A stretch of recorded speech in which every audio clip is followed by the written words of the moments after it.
This video is the footage of Team That's What She Said's 2023 Tour of Idaho attempt. This is just day 1 out of 13. I can't accurately describe what the Tour of Idaho is in words, but maybe through these videos I can give you a glimpse of what it is, to me at least. The T1 version of the Tour of Idaho in 2023 was a 13-day, 2,400-mile, unassisted dirt bike ride across Idaho, though most descriptions fall miserably short.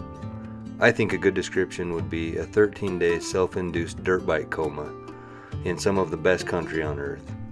Imagine getting on your dirt bike, riding until you want to quit, and then just keeping on going over and over again for 13 days. The people who do make it to the end successfully do so only by starting with a very unique set of skills and a massive amount of luck. This last year, 2023, the tour had morphed into its final form, because after this the tour's creator, Martin Hackworth, would be stepping away from it forever. Of course, the route and destinations all still exist, and one could still go ride any or all of it on their own or with any size group they choose. But trust me when I say that I highly doubt if anyone would ever willingly go ride the T1 in its entirety, with its guidelines, rules, regulations, and grueling excitement just for fun. It's far more likely that you would take a few days, pick and choose a few of the best parts, ride them at a convenient pace, get into towns or camp early with energy to spare, have support vehicles and friends and family along for the adventure, and just enjoy being in Idaho.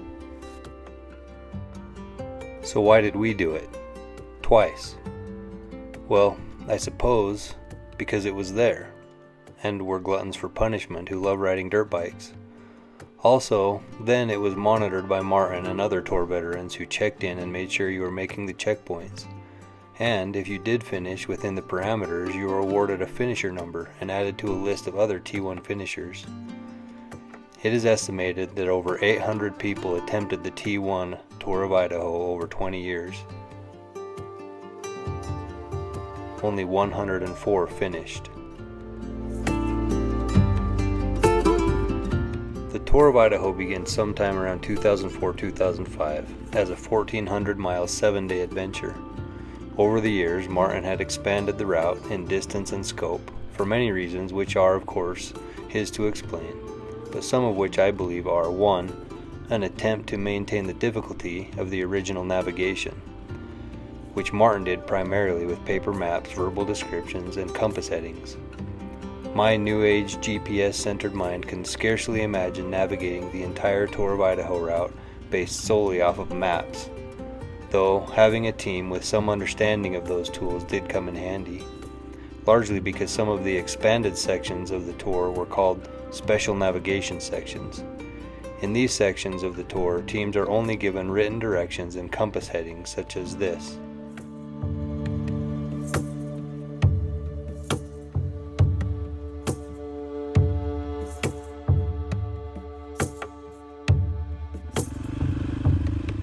As far as the rest of the route goes, teams are required to navigate solely off of waypoints. No tracks or pre-plotted GPS routes, just points on a map such as these.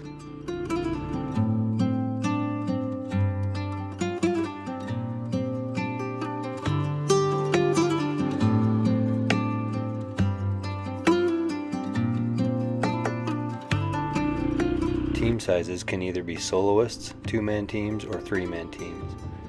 Depending on the team size, slightly different routes are required. The larger the team, the more difficult the route. This makes sense in that more guys mean more help in many different areas. I have the utmost respect for any soloists who have attempted the Tour of Idaho. Heading out on an adventure of this scope alone requires a rare level of awesomeness. Only 14 soloists have ever completed a successful T1. As stated, a T1 attempt is unassisted, meaning that you can have absolutely no outside help or assistance, only what you can carry or provide for yourself, or what can be naturally solicited from local businesses or individuals along the route.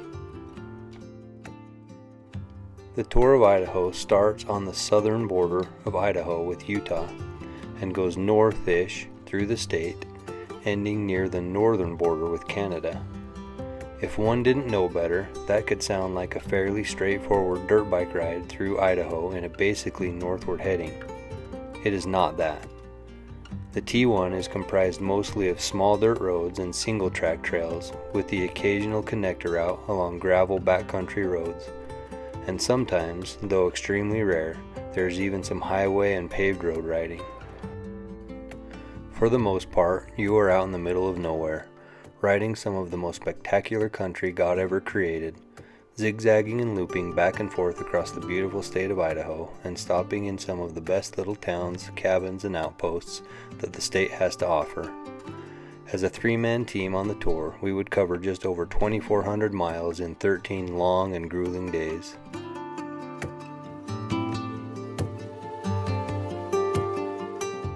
To give some perspective on that distance, if you charted the fastest driving route from Pocatello, Idaho to New York City, the distance would be similar to the Tour of Idaho, about 100 miles less than the three-man route. So, this adventure all started with a desire to ride the ultimate and final year of the Tour of Idaho. Luke and I had successfully completed the T1 in 2021 as a two-man team called Team Your Mom, a nod to the legendary movie Napoleon Dynamite and an adopted catchphrase of mine. Since then, as I said, the ride had been extended. It had gone from a 10-day 2,000-mile challenge in 2021 to a 13-day and over 2,400-mile beast of insanity. Martin Hackworth was stepping away from organizing and monitoring the tour each year, and had dubbed 2023 as the final year, the ultimate challenge, and the final legacy route for the Tour of Idaho. Meaning, of course, that if we were ever going to do it again officially, this was our last chance.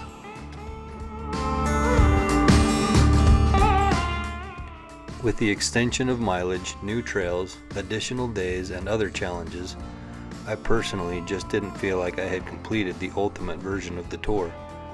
And being the completionist that I am, I just didn't want to leave this opportunity on the table. Plus, I have a short memory.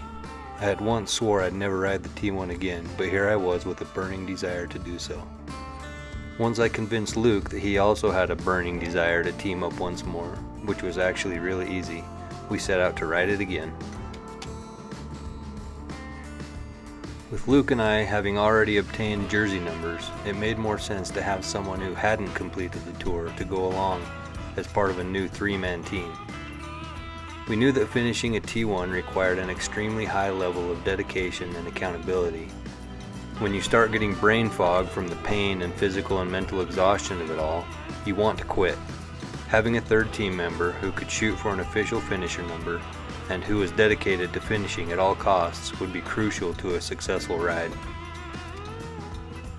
So we started asking around. There were quite a few people who had interest in joining the team, especially after the amazing adventures and stories Luke and I had told from our 2021 ride. Our dad, Quinn, seriously considered joining the team, which would have been awesome. He introduced my brothers and I to riding dirt bikes, and we definitely inherited our drive for adventure from him. He was 65 years old at the time of the tour. There are very few other riders who would even consider a T1 at that age, and I think only one or two who ever actually finished. So it would have been a record-setting ride with him on our team, though he prefaced his interest by saying, "See if anyone else wants to go, and if not, I'll join." So we kept asking. There were still a few people who were serious about joining the team. Eventually it was decided that the tour's new victim would end up being our cousin and longtime riding buddy, Colby Wells. He was excited for the challenge, willing to make the sacrifices required, and he definitely proved to be the right man to add to our team. His enthusiasm for adventure, skill on a dirt bike, technical knowledge, and mental and physical toughness were exactly what was required to be successful on the tour. Here you see some of Colby's amazing feats of skill. Of course, I'm just messing with him since I get to do the video editing. Colby's an amazing dirt bike rider and the only member of Team That's What She Said with hard enduro experience. He makes most obstacles that I really struggle with look like a walk in the park.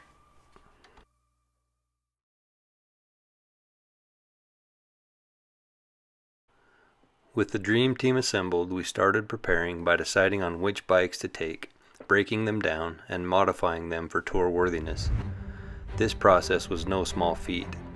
from not only a financial standpoint, but also the time required to personally modify and basically rebuild each of our 3 bikes before the tour. We also needed to get as much seat time in as we possibly could in order to acclimate to the bigger and bulkier tour bikes, as well as prepare for the long days in the saddle that would be required. Another new requirement this year was that each team needed to carry at least 1 chainsaw. Being the self-designated mule, or just a glutton for punishment, I modified my bike with a saw mount from Bill Dart so that I could carry a chainsaw on the front of the bike, and we started using it to clear trails locally.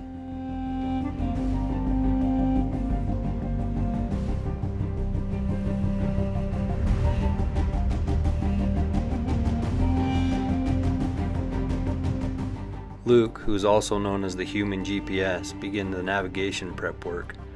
He spent a lot of time adding waypoints to MB tiles for the GPS devices and identifying discrepancies in the route descriptions and waypoints versus what was reality.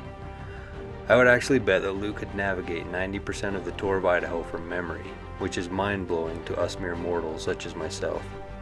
Of course, Colby and I spent a lot of time studying the maps also, including the routes, challenge points, required 3-man team sections, bonus sections, possible reroutes, and other hazards, just in case our GPS, Luke, was forced to opt out early, which, as any tour veteran will tell you, is an unfortunate but very real possibility. The time had finally come. After months of planning, preparation, and anticipation, we were going to at least pretend to be ready.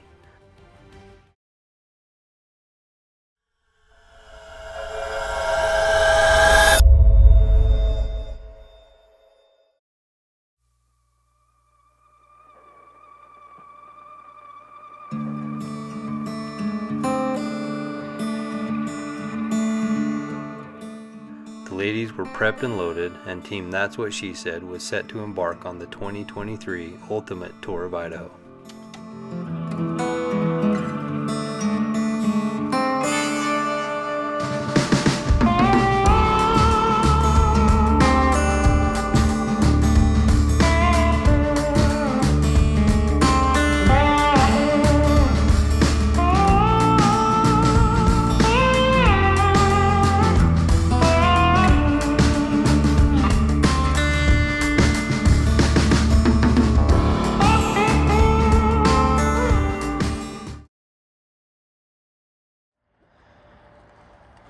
We're loading up. Anything you guys want to say? It's gonna be an adventure. It is gonna be an adventure. I can't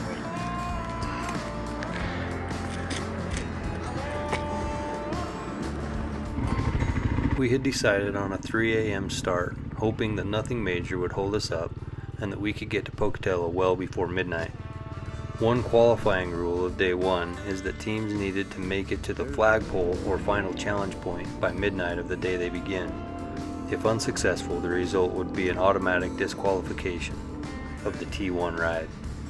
If all went well, we estimated that we would make it to the flagpole by 6 or 7 p.m.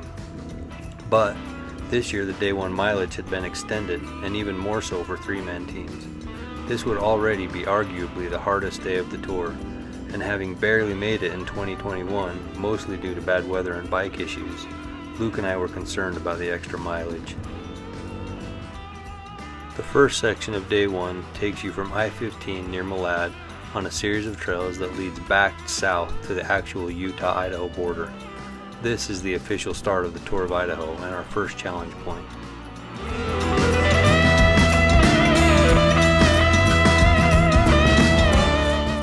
From the border, we headed north several miles to our second challenge point, the Weston Peak Rock Slide. Just before the rock slide, we decided to take the Old Baldy Connector for a bonus point. We knew from previous teams' attempts that it was steep and difficult towards the top, and we had some trouble even finding the trail, but we did eventually make it and got our first bonus point, then onto the rock slide.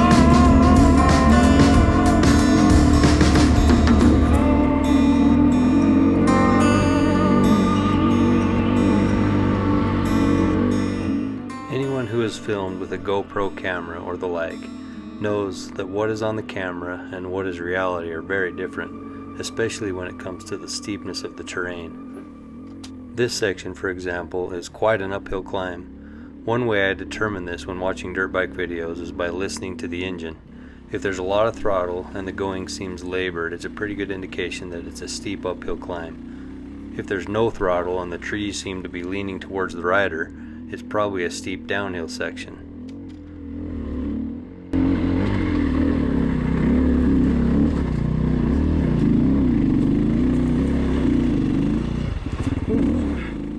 Because it had been so steep up to this point on this bonus section, when I saw Colby and Luke waiting, I thought we'd made it to the top of the hill, and I was excited to be done and have earned a bonus point. This is where I don't know where it goes to. The trail, the MDUM, shows it going that way. And we got to get up on this ridge somewhere. I don't know if we want to go this way or that way. Huh. We're like in the middle of them. Yeah, it kind of shows. I think that was a good decision though. We're not, but this is the hard part. Oh, never mind then.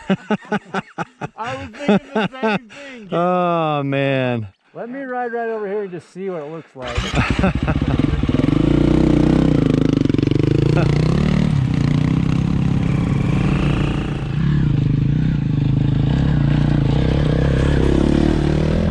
Scrambling to find our way up this, but we're going to make it. We made it to the top and then onto the rock slide for our second challenge photo with a bonus point in our back pocket.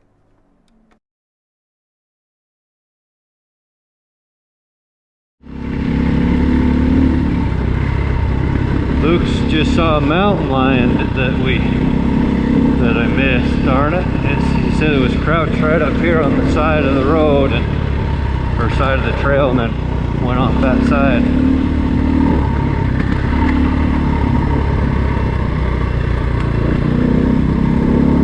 I guess I should make him carry the GoPro. He probably sees all the animals being up front.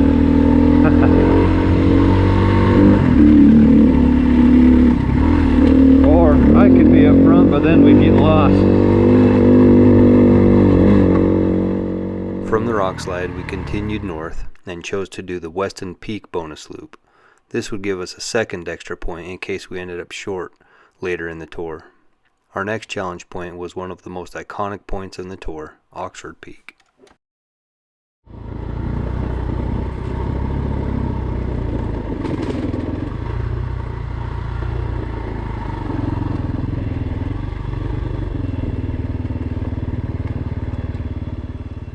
There are lots of really supportive people who have tracked riders, headed up rescue efforts, and offered moral support to the Tour of Idaho teams over the years.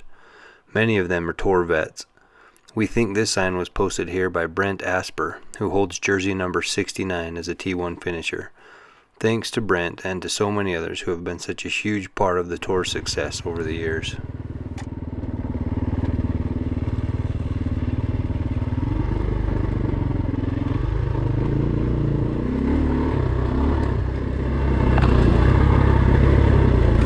This is our second bonus loop of the day. Down around Weston Peak.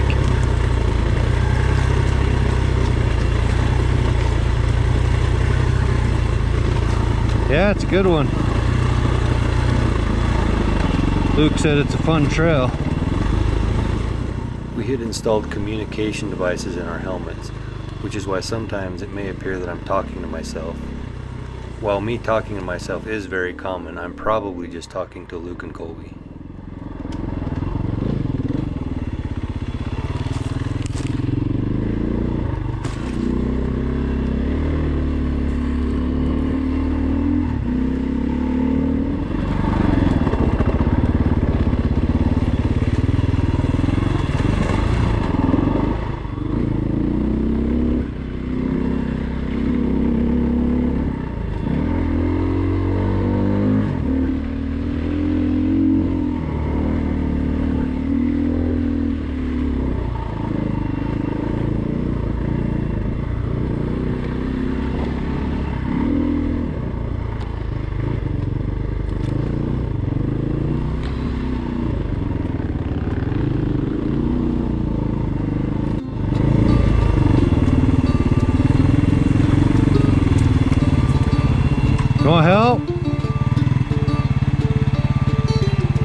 good.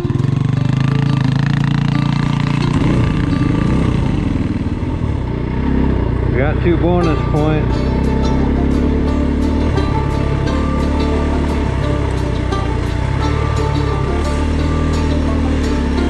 Heading back towards Weston Peak Rock Slide, then on to Oxford Peak.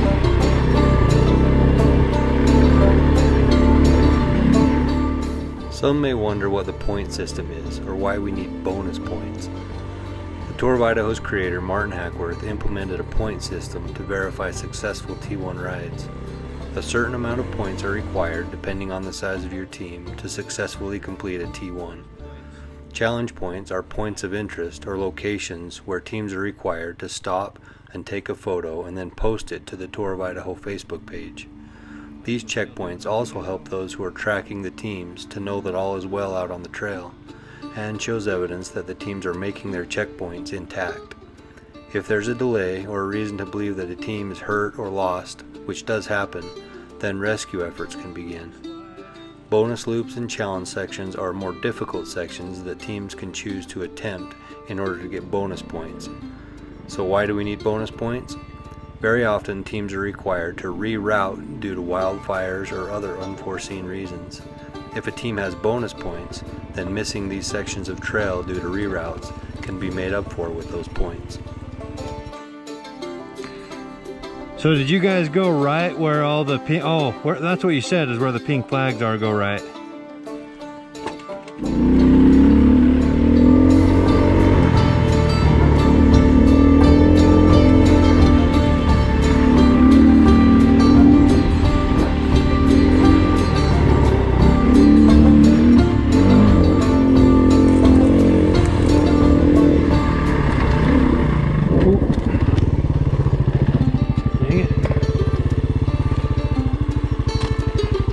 Rutted.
Day 1 is one of the longest days on the tour.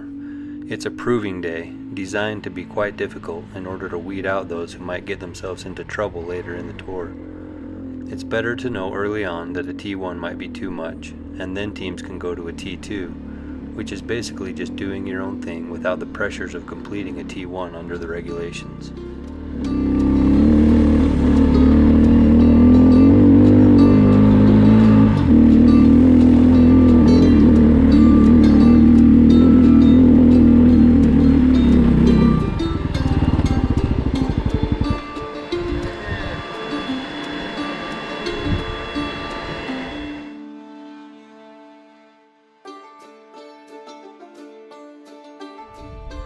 How are we feeling so far?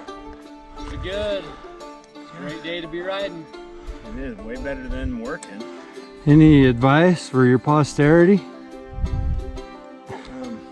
Ride dirt bikes. Ride dirt bikes. Don't go off the trail and side hill bushwhack it. It'll take it out. This is pretty good. Beautiful morning. Almost saw a mountain lion. You did see it? Look, hey, there's a whole bunch of, oh no, that's rocks. Oh, there's deer.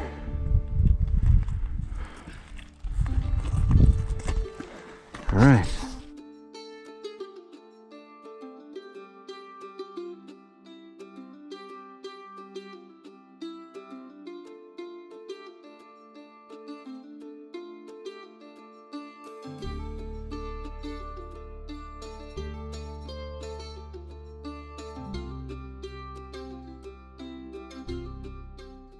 From Oxford Peak, the route descends Oxford Ridge for quite a while, down a series of trails to Cherry Creek.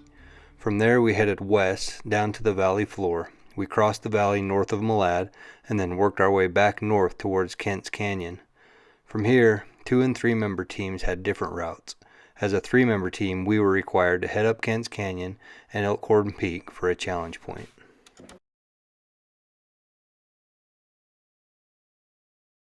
You may remember this photo of Luke and I from 2021.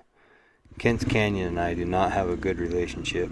It's a very rocky ascent towards the top, and in 2021 the rain made it very slick.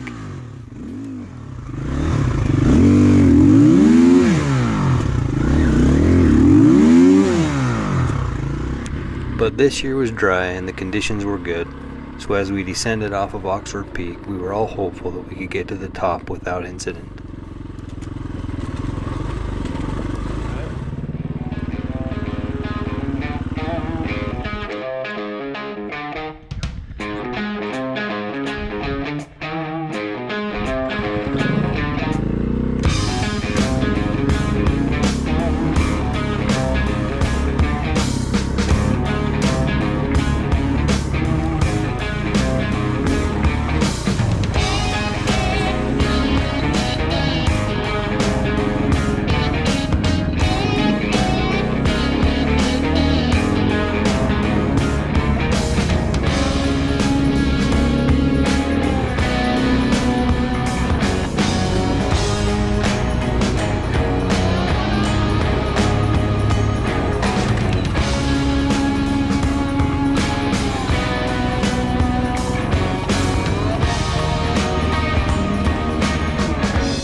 about 8 o'clock. Sun's starting to come up. Starting to get a little warmer. We're headed up towards Kent's Canyon. Luke just said this is nice, not riding in the mud. Last year this was all muddy and rainy, so hopefully it's a little better experience this year.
Gets a little bouldery up there at the top. Well, I'll get my game face on. Okay. Pre-workout probably right about the right time then.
We were almost to the top of Kent's Canyon without any major issues when I got hung up on a tree root. Unfortunately, I had stopped filming. I had the thought to just let Luke and Colby come help me get through the obstacle that already started their way down, but my pride prevailed, and in trying to get off the route, I flipped my bike up over my head. Not wanting to damage the bike, I sacrificed my body and let the weight of the bike crush me down onto a rock, injuring my lower tailbone. I'd show the pictures, but believe me, nobody wants to see that. Luckily, Luke and Colby, other than a few minor bumps and scrapes, were still unscathed. But from this point forward, my lower back and tailbone area were very tender and completely black and blue by the next day. Being that I was on a dirt bike, this caused a lot of pain, and in hindsight, this was the beginning of a very difficult tour for me. But I was still determined to keep going and push through the pain.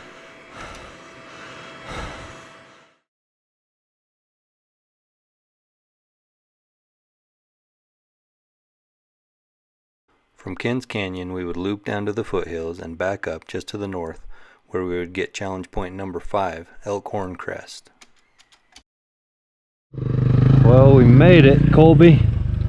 That was fun. Kent's Canyon. It wasn't fun for me. It was fun till the end. I took a stinger. I know. Hey.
From Elkhorn Crest, it was mostly downhill to the fence line trail and checkpoint number 6.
I got some good footage of you boys going down that one.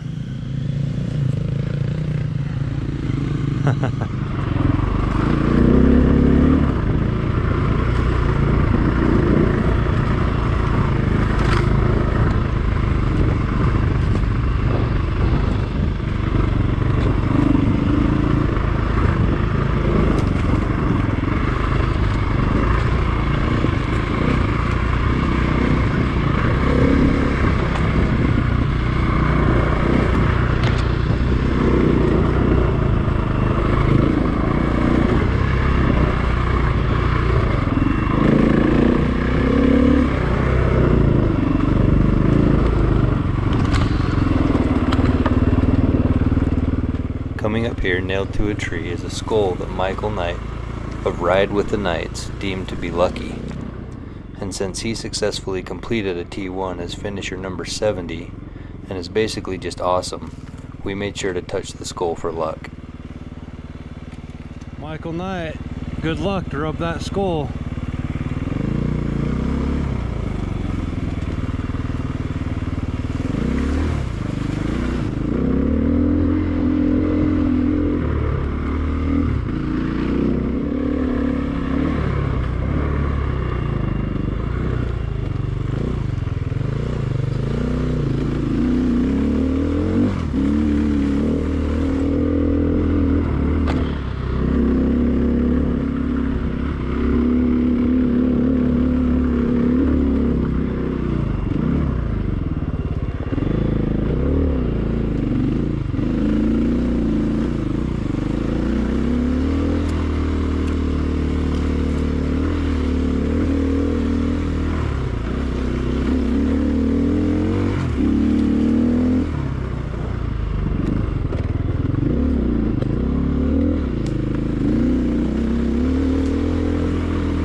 One, two, three.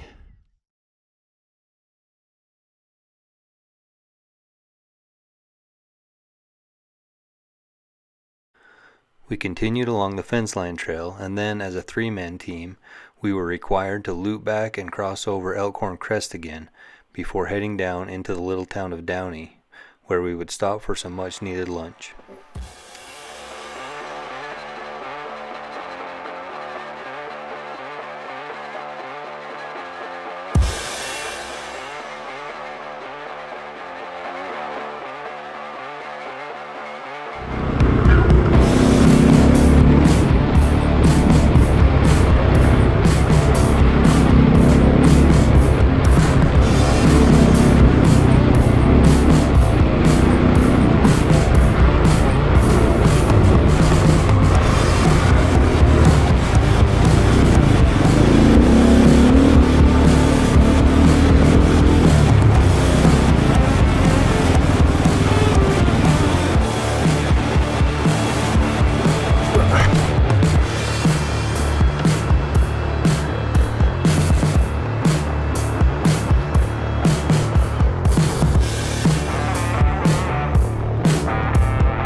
Luke had a slight crash up here.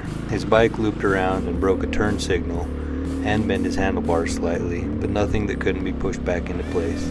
Luckily he was okay. You'll see from how hard of a time I have getting past the obstacle that it was definitely a tricky spot. But of course Colby just makes it look like a Sunday walk in the park. You alright? Yeah, I didn't. It didn't land on me, or I didn't go down, but the bike sure did. Bike alright? I'm okay. I hope the bike's okay. I'll get somewhere better.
left this in here just to show how much I struggle sometimes getting over simple obstacles. It can take time and a lot of energy lugging these 300+ pound bikes around. But hey, it's all part of the adventure.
It grabbed. I tried to get up to that little chute and grabbed, and it went up, and I didn't want to pull a Kaleb, so I like kind of shoved it, and it came off to the side.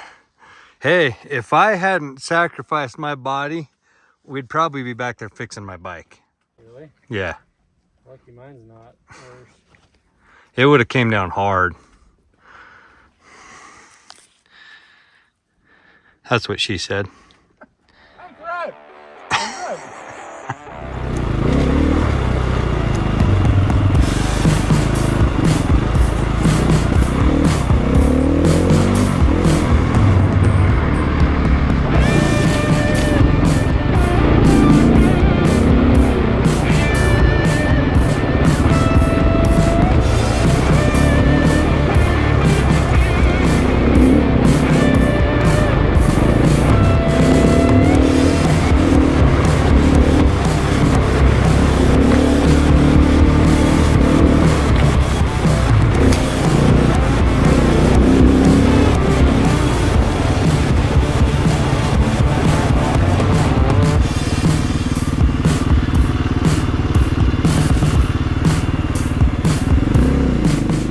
Sometime around here we began to struggle with some small technical difficulties.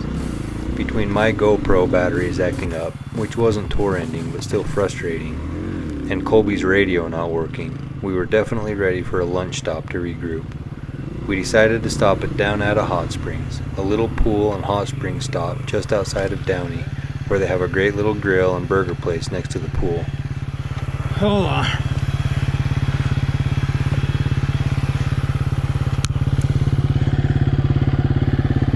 You have a lifter? I don't have a lifter. That's the problem with it. Alright, one.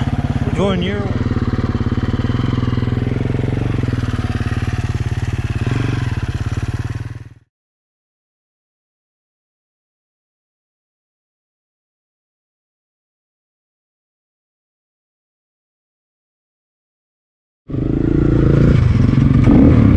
We stopped at Downata. GoPro battery wouldn't turn on, so made it through fence line with a few incidents. It was pretty tough. It's starting to get really hot. Colby's walkie, he can hear us. No, we can hear him, but he can't hear us. So our comms are down. Hoping maybe we can fix something with that tonight. So now it's just up and over 40 miles of lava, and then all that trail connecting lava to Pocatello. So we got a burger there at Downata Hot Springs, and see what we can do. been a tough day one, and this heat is making it even tougher. We'll see how it goes. From down out of Hot Springs, we headed across US 91 and then across Cottonwood Valley. From there we would climb a series of ATV trails and old mining roads to the summit of Sedgwick Peak.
Sedgwick Peak, it was about a 10-mile descent down into the small resort town of Lava Hot Springs. Unfortunately, my GoPro battery had decided to quit on me, so I missed the entire descent off of Sedgwick Peak. So I thought I'd add a couple short clips from Team Your Mom, or Luke and I in 2021, on the same route. It's interesting to see the difference in weather conditions.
Fast forward once again to 2023 and Team That's What She Said.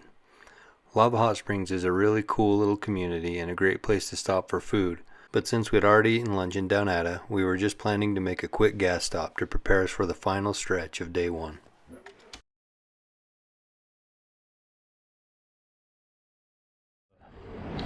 We're here, we made it to Lava. It is 3:45. We got about 50 miles left, so we'll see how it goes.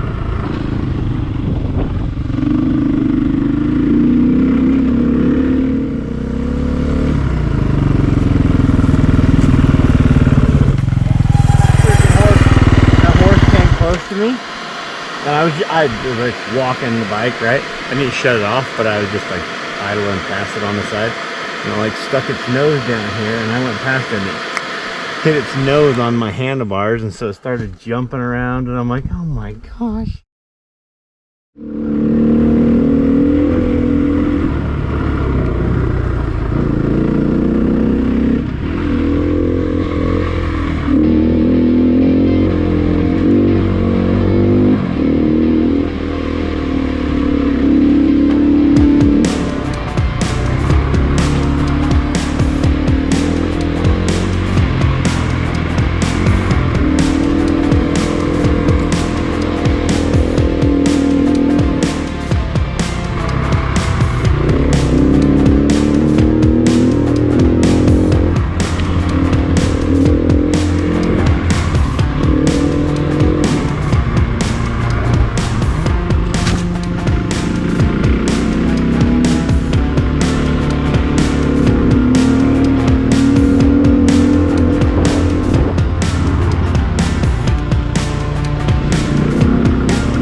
In 2021, this hill coming up almost ended our tour.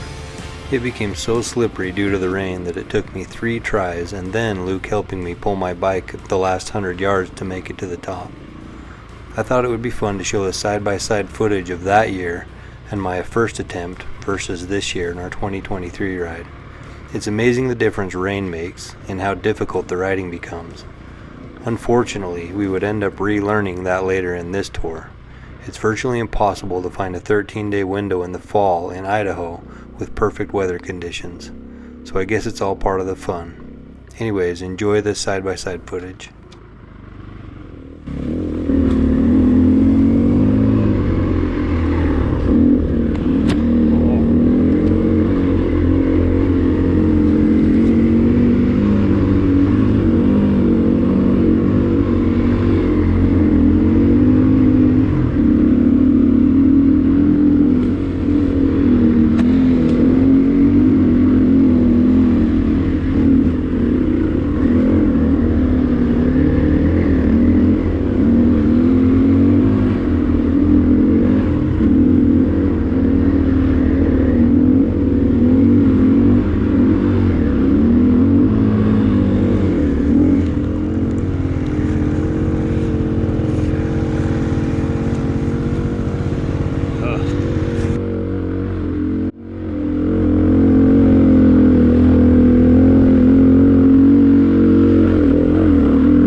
Big difference.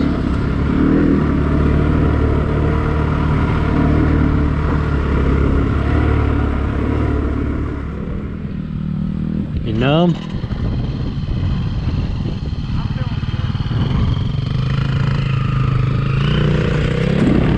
Robber's Roost. Back to our sunny day 1. This section of single track up to Robber's Roost gets really steep towards the top, but it's also a really fun section, and it's equally steep coming down the other side.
You okay?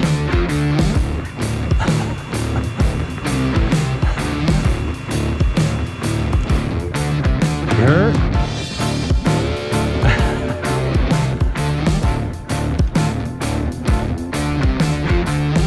Okay.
From the top of Robber's Roost, we would take a steep descent back on the eastern side of the range, down through Big Springs Campground, and north to Inkom Pass.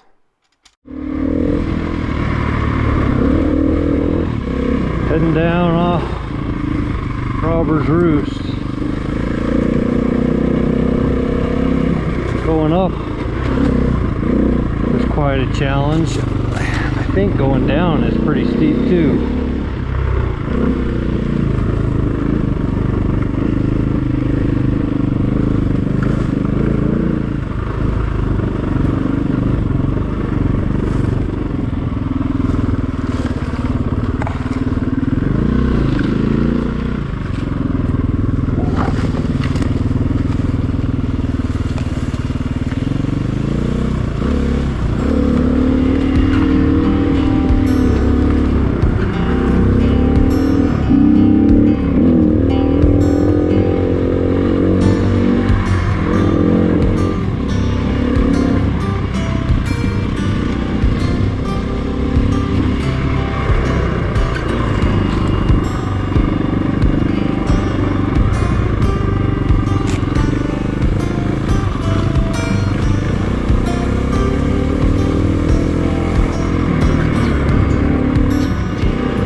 Being careful.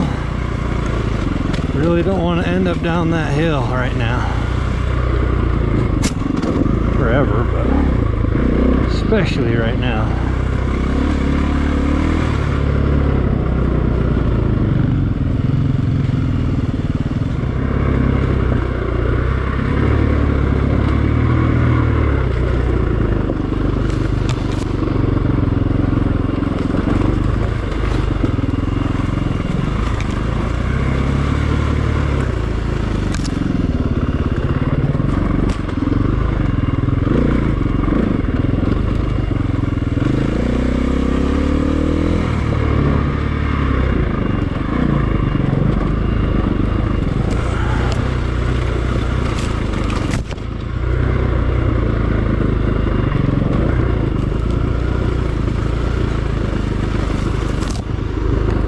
Feel the burn.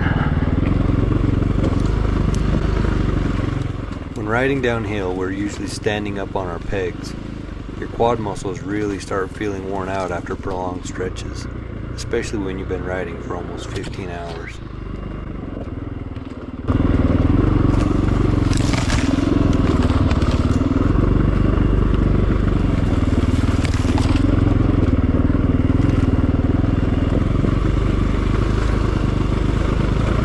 Made it down Robber's Roost. By some miracle. Oh, but I'm sore. 5:30. Hoping to be able to make it by 8. Or a little after Pocatello. We'll see.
From Ingham Pass, the route heads uphill actually, but then back down and eventually hits a really fun single track, the South Fork of Inman Creek.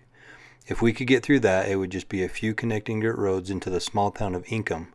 From Ingham, it would just be one more small mountain range to cross to get to our final checkpoint in Pocatello. Ingham Pass. Here we go.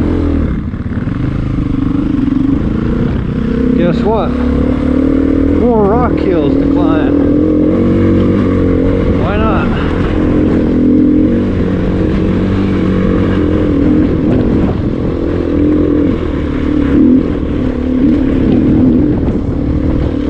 I'll guarantee you, this is much steeper than it looks.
try to stay back out of each other's dust on purpose. Our air filters have to last for 13 days. We do have a few skins that we can peel off after 2 or 3 days of riding, but they get pretty dirty.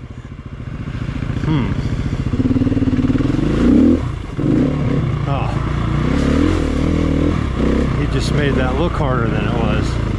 Kind of scared me. I know it's a lot more interesting to have someone riding in front of the camera, so up here in a little bit, I follow Colby pretty closely for a little while.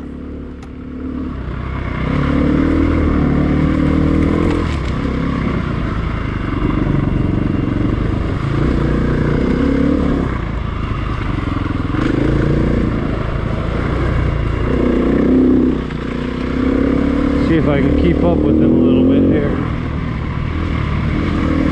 He's fast, so hopefully I don't hurt myself.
On the Facebook Tour of Idaho page, where we would post our challenge photos and team updates, Martin would create a poll for each of the teams on the morning of their respective day one.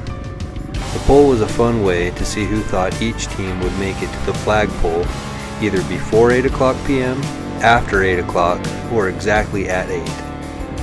For whatever reason, we got the most votes that we would finish after 8 o'clock, so we really wanted to prove those who thought we'd be late wrong by making it to the flagpole early.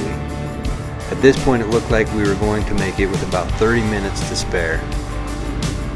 But as fate would have it, we came across a heart-dropping sight.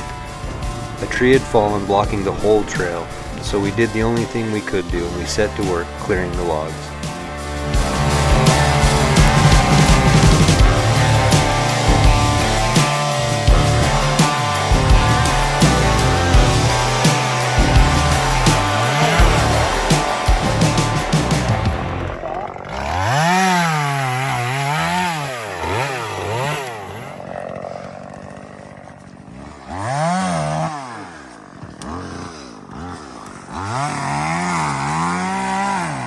Alright, all the Tour of Idaho people can thank Team That's What She Said.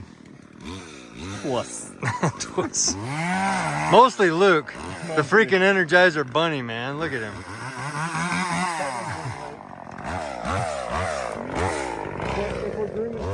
With the logs cleared and mostly dirt roads into Inkom, we still had hope to make our deadline, so we hit the trail once again. That may have cost us our 8 o'clock goal. We'll see.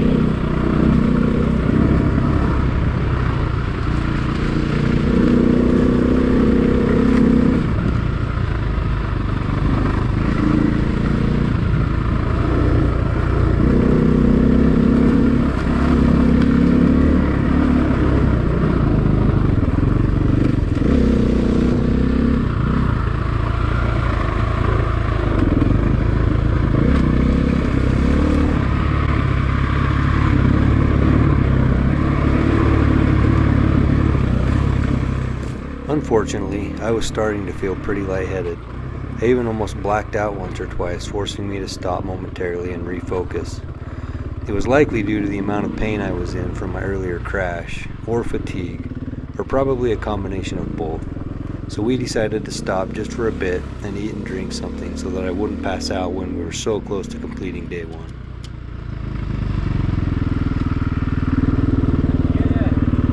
You did get a video or a picture of where you engraved it in the stump? I did. I thought about that after I left. I was trying to radio you to do it. I did. Did you eat something? You got a Snickers bar. I got a Snickers bar. I just go. Really? Yeah. You're lightheaded. I don't think it's food. Huh? I don't think it's food. All right. I think it's pain. Got, well, maybe you mean shot ball. I've got one of those goo packets. I'll eat half of this Snickers. See if it changes my attitude. Isn't that the commercial? You're not you when you pain you.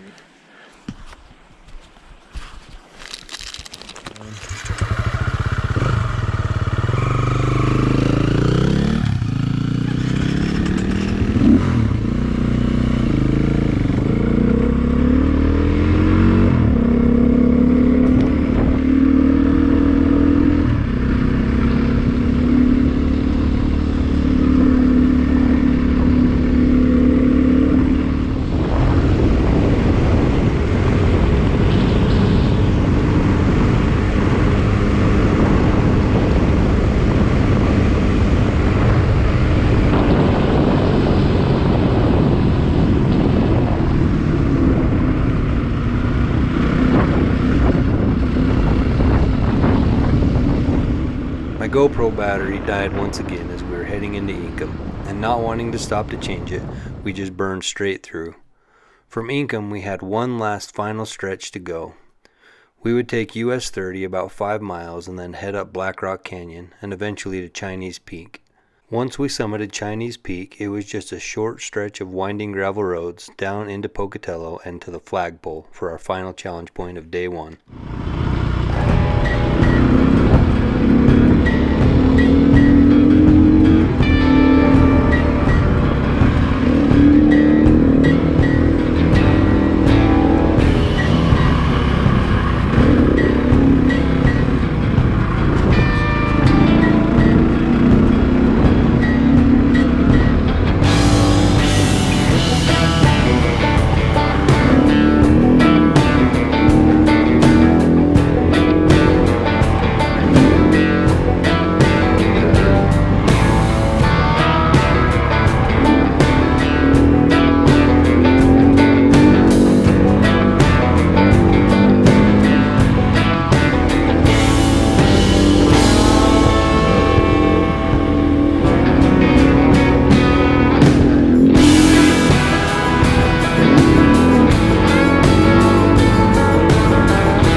From this morning at 3 o'clock a.m.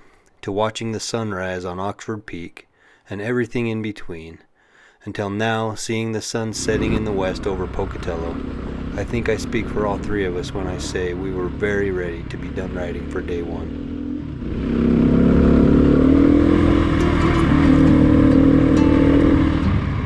It had been a brutally long day one, but we could see the end of it off in the distance. Could we keep this up for 12 more days? Would the bikes hold up? Would our bodies hold up? Could we handle the exhaustion, the physical and mental strain required to power through it all? What other unknown challenges would we face? And what other awesome adventures would we get to encounter? These were just a few of the questions racing through my mind as we approached the flagpole. I don't think any of us knew for sure if we were even going to complete day one, especially under our goal time, even if it was only by 5 minutes. But it was good to be this close. We needed to get some food, to get some sleep, and recharge ASAP, because day 2 was staring us in the face. Day 2 consisted of crossing the Snake River Plains Desert, a maze of winding and intersecting trails covered in jagged lava rock and sand. Day 1 had been hot, and we knew the desert would be hotter.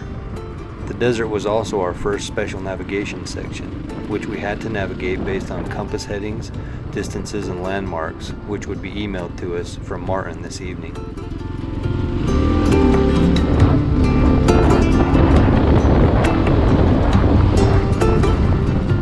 As we reached the flagpole and dismounted for our final challenge photo, we collectively breathed a sigh of relief.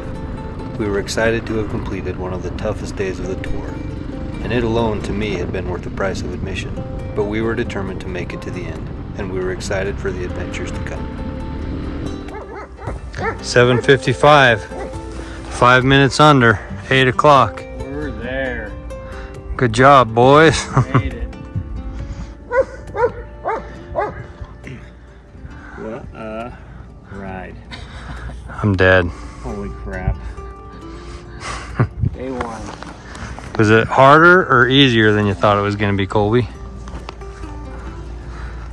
I didn't know what to expect, but I've never ever obviously ridden a dirt bike that long in one day, right?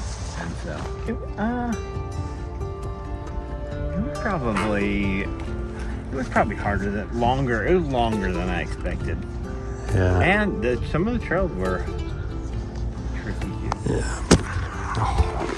Good times. I'm still in one piece and the bike's still running. You gotta sign that. I'll put, I got some stickers for him. Hold on.